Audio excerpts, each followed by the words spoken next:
जयंती है। और मैं समझता हूँ कि जब हम नांदेड़ में हैं और भारत जोड़ो यात्रा का जो एक सबसे मजबूत और स्पष्ट मैसेज है, संदेश है कि हम किसी भी तरह की नफरत और समाज को बांटने वाली सोच, विचारधारा और राजनीति के विरुद्ध हैं। सामाजिक एकता, सद्भाव, मोहब्बत, प्रेम, भाईचारा, यही इस यात्रा का संदेश है। तो आज का दिन जब हम मौलाना अबुल कलाम आज़ाद साहब को याद कर रहे हैं तो कुछ चीज़ें हम लोगों को अपने दिमाग में दोबारा लाने की ज़रूरत है। एक तो ये कि आप सब जानते हैं कि जिन्ना प्रैक्टिसिंग मुसलमान नहीं थे, लेकिन उन्होंने मुस्लिम पहचान की राजनीति की। और मौलाना अबुल कलाम आज़ाद एक इस्लामिक स्कॉलर थे, लेकिन आज़ाद भारत में उन्होंने मॉडर्न एजुकेशन को एस्टेब्लिश किया।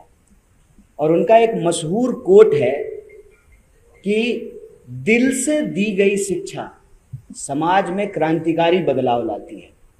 ना उन्होंने धर्म को मेंशन किया, ना उन्होंने खैरात को मेंशन किया, ना उन्होंने भीख को मेंशन किया। दिल से दी गई शिक्षा मतलब राज्य यदि अपने नागरिकों को शिक्षा एक बुनियादी अधिकार के रूप में प्रदान करती है तो उससे समाज में क्रांतिकारी बदलाव आता है। और ये धरती है संत तुकाराम जी की, महात्मा फुले की, डॉक्टर बाबा साहब भीमराव अंबेडकर की, छत्रपति शिवाजी महाराज की।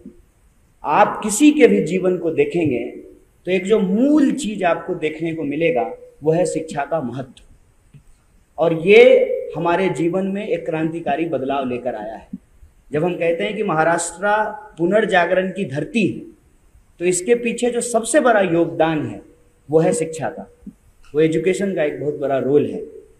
हम लोग जब अपने देश के पहले शिक्षा मंत्री के बारे में बात कर रहे हैं तो हमको ये याद रखना चाहिए कि इस यात्रा के ऊपर सबसे ज़्यादा जो बीजेपी कीचड़ उछाल रही है उसमें एक धब्बा जो लगाने का वो प्रयास बार बार कर रही है कि भारत तो पहले से जुड़ा हुआ है, भारत को कांग्रेस ने विभाजित किया।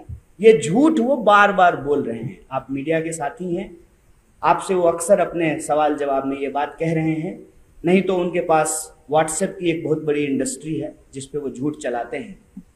तो मैं आपसे ये साझा करना चाहता हूँ कि जिन्ना की विभाजनकारी राजनीति के साथ आज जो लोग गद्दी पे बैठे हुए हैं उनकी विचारधारा से संबंधित संगठन हिंदू महासभा का गहरा संबंध था।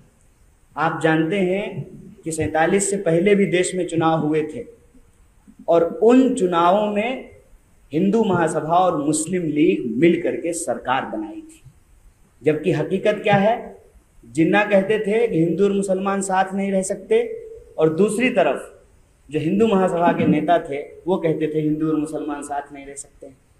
इसी बंटवारे ने, इसी नफरत की राजनीति ने देश को एक बार विभाजित कर चुका है। और आज जब हम 2022 में भारत जोड़ो यात्रा निकाल रहे हैं तो हमारी सबसे बड़ी चिंता यही है कि जो देश जमीन से जुड़ा हुआ है, जो देश ज्योग्राफिकली जुड़ा हुआ है, वह देश इमोशनली भी जुड़ा रहे। जमीन के साथ साथ हमारी भावनाएं भी जुड़ी रहे, हमारी उम्मीदें भी जुड़ी रहे, हमारी आशाएं भी जुड़ी रहे। इस देश के किसी भी नागरिक को, चाहे वो समाज के अंतिम पायदान पे खड़ा व्यक्ति हो, उसको कभी ये महसूस ना हो कि इस देश में उसके भविष्य की चिंता नहीं की जा रही है। हम ये महसूस कर रहे हैं कि लगातार राजनीतिक विमर्श से, सामाजिक विमर्श से, परिवार के व्हाट्सएप ग्रुप में, स्कूल के व्हाट्सएप ग्रुप में लोगों के बुनियादी सवाल गायब कर दिए गए हैं और जो गैर जरूरी चीजें हैं उस पर फोकस किया जा रहा है। इतिहास को गलत तरीके से प्रस्तुत करके हमारे वर्तमान का अपहरण किया जा रहा है और हमारे भविष्य को अंधेरे में डाला जा रहा है। इसी परिस्थिति को समझते हुए यह भारत जोड़ो यात्रा एक पवित्र उद्देश्य लेकर के चली है आज जब मैं सुबह चल रहा था, हम लोग रोज लगभग 20 से 25 किलोमीटर चलते हैं, तो कई लोग यात्रा के दौरान मिलने के लिए आए। अमूमन आज का फैशन ये है कि लोग फोटो खिंचा के चले जाते हैं। मैंने कुछ लोगों से बातचीत की और वो मैं आपसे साझा करना चाहता हूँ। आज जब कुछ लोग आए, मैंने पूछा कि आप क्या करते हैं, तो कुछ लोगों ने कहा कि हम किसान हैं। वे आप यात्रा में क्यों आए हैं? उन्होंने कहा कि हमको हमारे गन्ने का दाम नहीं मिल रहा है, हमारी जो मांग थी उसको पूरा नहीं किया गया है, फसल का दाम दुगना करने की बात थी वो नहीं हो रहा है। कुछ ऐसे नौजवान थे जो कॉरपोरेट में नौकरियां करते थे इसी इलाके के, और घर से बहुत दूर जा कर के औरंगाबाद में उन्होंने इंजीनियरिंग की पढ़ाई की, MBA की पढ़ाई की, और लॉकडाउन के बाद जो है वो जब वर्क फ्रॉम होम कर रहे थे, अचानक एक दिन कॉल आया और उनसे उनकी नौकरियां छीन ली गई। कुछ ऐसी महिलाएं थी जिन्होंने साफ साफ कहा कि हम इस यात्रा में चल रहे हैं क्योंकि लगातार किचन चलाना, घर बार चलाना मुश्किल होता जा रहा है, पूरा का पूरा हमारा बजट बिगड़ गया है। जब हम ये सवाल पूछ रहे थे तो इसी बीच उनमें से एक यात्री ने पूछा कि आप क्यों चल रहे हैं? हमने कहा कि हम इसलिए चल रहे हैं कि इस देश के लाखों करोड़ों लोग रोज अपना जीवन जीने के लिए चलते हैं। हम तप करके, और राहुल जी बार बार एक शब्द का इस्तेमाल कर रहे हैं, तपस्या का। तपस्या क्या होता है? जब कोई चीज तपता है, कहते हैं ना कि सोना तप कर ही खड़ा होता है, तो वो पक्का होता है, वो मजबूत होता है।